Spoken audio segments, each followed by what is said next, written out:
Hola compañeros de YouTube, por fin os traigo la audiocrítica a El Retorno del Jedi. El Retorno del Jedi es una película de aventuras del género Space Opera estrenada en 1983. Es la continuación de las películas La Guerra de las Galaxias, de 1977, y El Imperio Contraataca, de 1980, y es el episodio final de la primera trilogía de Star Wars. Es interesante señalar que en un principio George Lucas quería llamar a esta película El Retorno del Jedi, pero los productores le decían que era un título un poco flojo, así que sugirió La Venganza del Jedi. Sin embargo, a pocos días del estreno llegó a la conclusión de que la venganza va contra los principios de los Jedi, así que volvió a llamar a la película El Retorno del Jedi. Esta última entrega de la trilogía original no fue producida por Gary Kurth, ya que tuvo diferencias creativas con Lucas. Así que en esta ocasión el puesto de productor lo ocupó Howard Kazarian.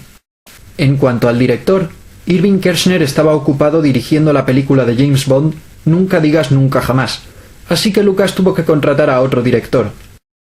Y el elegido fue Richard Marquand, el único director no estadounidense que ha participado en una película de Star Wars. La banda sonora volvió a ser compuesta por John Williams y el guión lo volvió a escribir Lawrence Kasdan. Con estos antecedentes cabe esperar que El Retorno del Jedi va a ser el gran colofón de oro de esta trilogía. ¿Y realmente lo fue? Vamos a comprobarlo. Esta trilogía finaliza hace mucho tiempo, en una galaxia muy, muy lejana. La historia sucede tras los intrigantes acontecimientos finales del episodio anterior. Si recordamos el final de aquel, Han Solo fue capturado por el cazarrecompensas Boba Fett y entregado al mafioso Jabba el Hutt, quien lleva tiempo pidiendo su cabeza. Luke Skywalker y sus amigos han elaborado un complicado plan de rescate basado en infiltrarse en el palacio de Jabba, la gran fortaleza en la que Han se halla prisionero. Mientras tanto, la Alianza Rebelde se prepara para la batalla final contra el Imperio, al tiempo que Darth Vader y el Emperador planean atraer a Luke hacia el lado oscuro de la Fuerza. En esta película la historia ha rebajado notablemente las dosis de oscuridad y tragedia, pero mantiene la esencia de la trilogía. Pero a pesar de respetar dicha esencia, para mí El Retorno del Jedi falla en algunos puntos que quiero explicar detenidamente después. De momento voy con lo bueno. La película termina de explicar quién es en realidad Darth Vader, nos narra su trágico pasado y respeta completamente lo visto en la Guerra de las Galaxias y el Imperio Contraataca. La conclusión de la trilogía es más que satisfactoria, especialmente si tenemos en cuenta que los fans de la saga llevaban 3 años intrigados esperando el final. Actualmente hay quien afirma que la espera entre la segunda y la tercera película del Hobbit se está haciendo desesperante. La diferencia es que cuando todos vimos El Hobbit, la desolación de Smaug, ya sabíamos que iba a haber una tercera parte que de hecho ya había sido filmada. Además, El Hobbit está contada a modo de flashback, por lo que ya sabemos mucho. Pero en 1980 nadie sabía cuándo se estrenaría la tercera película de la Guerra de las Galaxias, película que ni siquiera había empezado a rodarse. Así que esta era una cinta esperadísima, la más esperada de las 3, porque la primera pilló por sorpresa al público, y lo mismo se puede decir de la segunda. Pero cuando se estrenó El Retorno del Jedi, la saga ya gozaba de gran popularidad.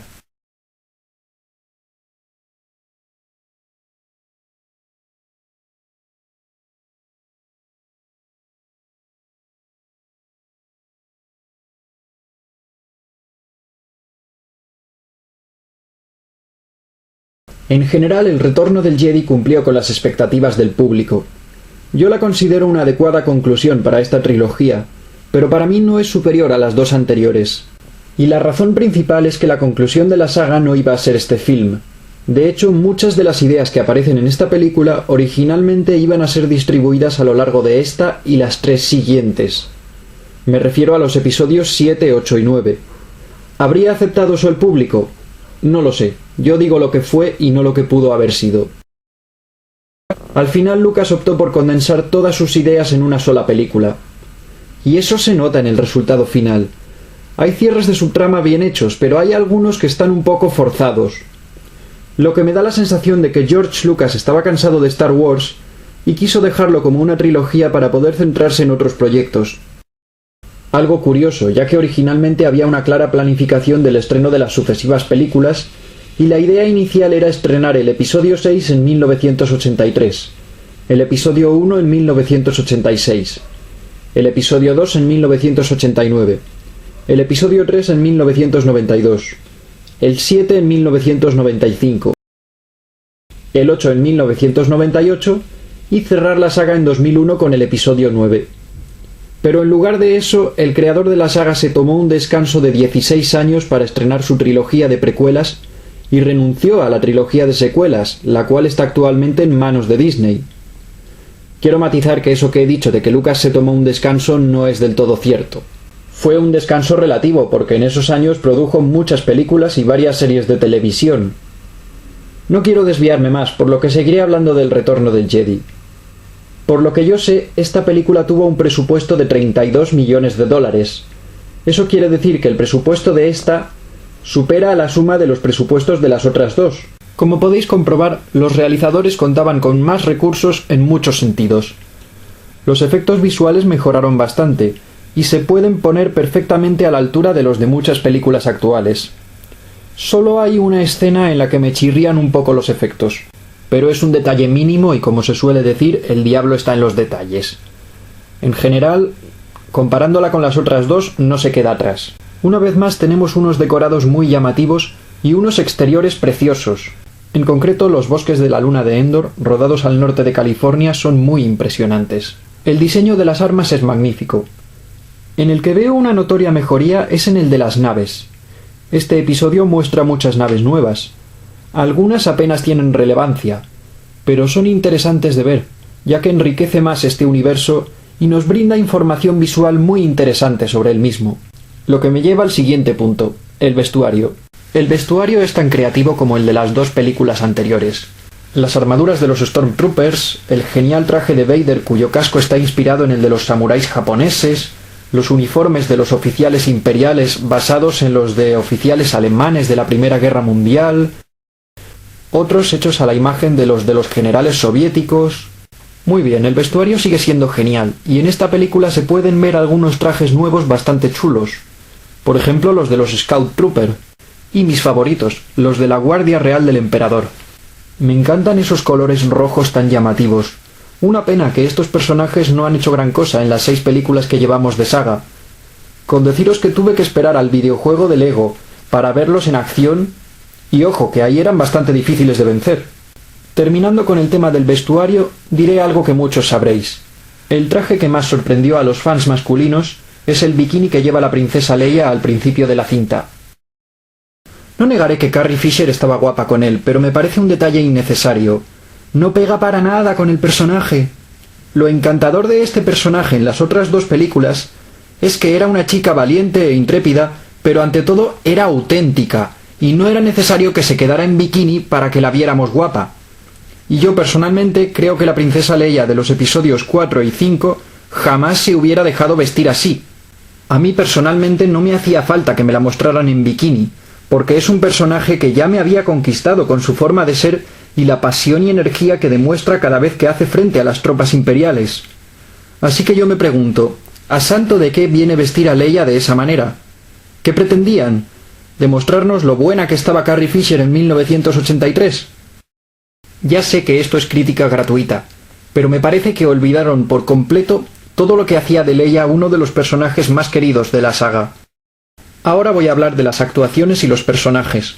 Una vez más voy a empezar con Mark Hamill, que interpreta por tercera vez a Luke Skywalker. En mi opinión, Hamill nos ofrece una de las mejores actuaciones de la película, y su personaje es uno de los más trabajados de la trilogía. En esta ocasión, Luke ha madurado, y ya está preparado para convertirse en el último caballero Jedi de la galaxia. Lo interesante es que aunque haya alcanzado su meta, George Lucas no plantea esto como el final del viaje del héroe, sino como un comienzo, como un paso más hacia un mundo sin límites. La película nos trae de vuelta a Han Solo, interpretado por Harrison Ford, como no podía ser de otra forma. El personaje aún mola y la actuación es correcta, pero teniendo en cuenta que acababa de demostrar su talento en las películas En busca del arca perdida y Blade Runner, se me queda en poco, y más si comparo a este Han Solo con el de los episodios 4 y 5. Reitero que el personaje aún mola, Pero en esta película ha perdido su toque sinvergüenza. Ya se ha convertido en el chico bueno de la peli, aunque tiene muy buenas escenas en la batalla final, en las que demuestra liderazgo y responsabilidad. También descubrimos que Han es un gran estratega en el campo de batalla. Terminando con Han Solo, vamos con la princesa Leia. Como ya he dicho, para mí ella ha perdido su brillo. Veo que Carrie Fisher la interpreta bien. El problema está en que el guión la ha estereotipado, y ya no parece el mismo personaje. Ya no es esa doncella en apuros que no tiene miedo a nada y se ríe de sus salvadores. Ahora parece más bien un personaje que solo está ahí para cerrar algunas subtramas. De Chewbacca, C-3PO y R2-D2 no voy a hablar demasiado. Siguen siendo carismáticos y muy divertidos. Y los actores que los interpretan realizan una labor excelente. Quiero resaltar que Kenny Baker, el actor que da vida a R2-D2, también interpretó en esta película a un personaje Ewok llamado Paplu. Ahora vamos con Billy Dee Williams, actor que se mete por segunda vez en la piel de Lando Calrissian.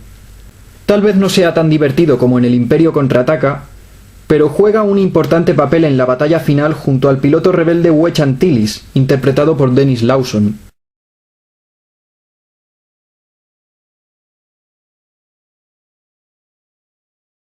Alec Guinness y Frank Oz vuelven brevemente en sus respectivos personajes de Obi-Wan Kenobi y el Maestro Yoda. Y es Yoda quien nos regala una de las escenas más emotivas de la saga. Personalmente a mí me emociona mucho cada vez que la veo. En esta aventura se suma a los héroes un personaje llamado Wicket, que fue creado para atraer al cine a un público infantil. El personaje en sí no me molesta, en un momento dado hasta puede ser gracioso. Lo que es irritante es ver toda una tribu de seres como él. Sí, de los Ewoks quiero hablar luego largo y tendido, porque hay dos cosas que me irritan de ellos.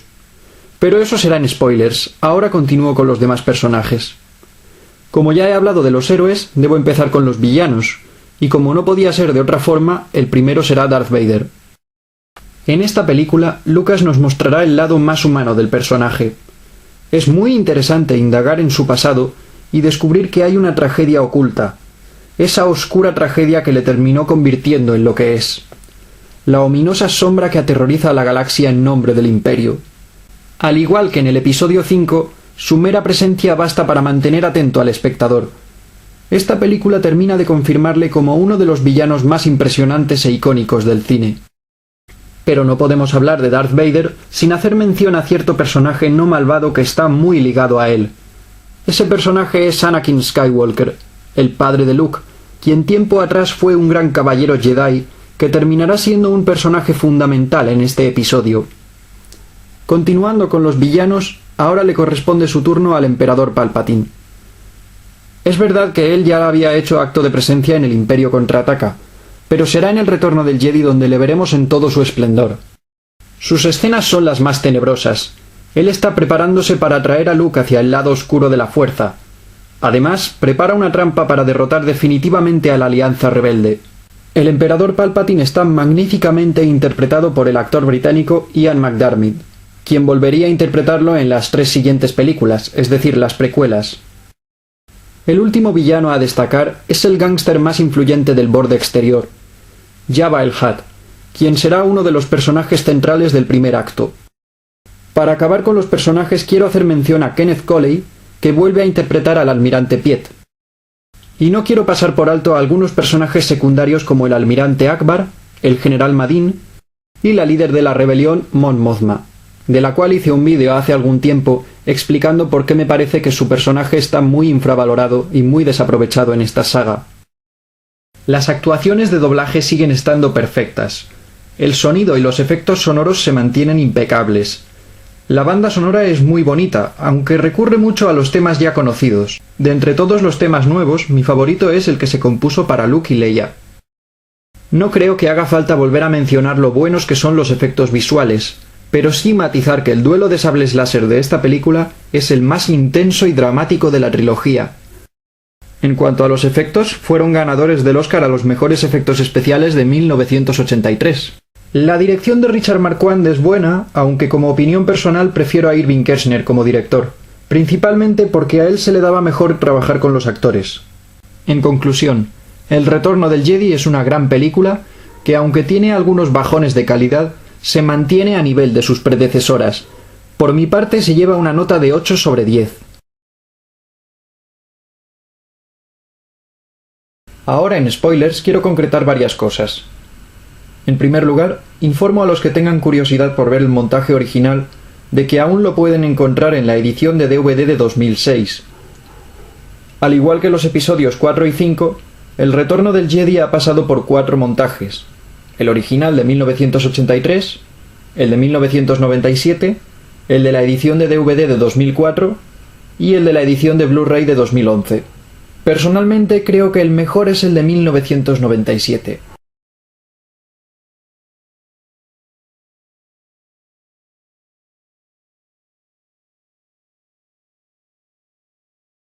Entre las escenas modificadas destacan 4.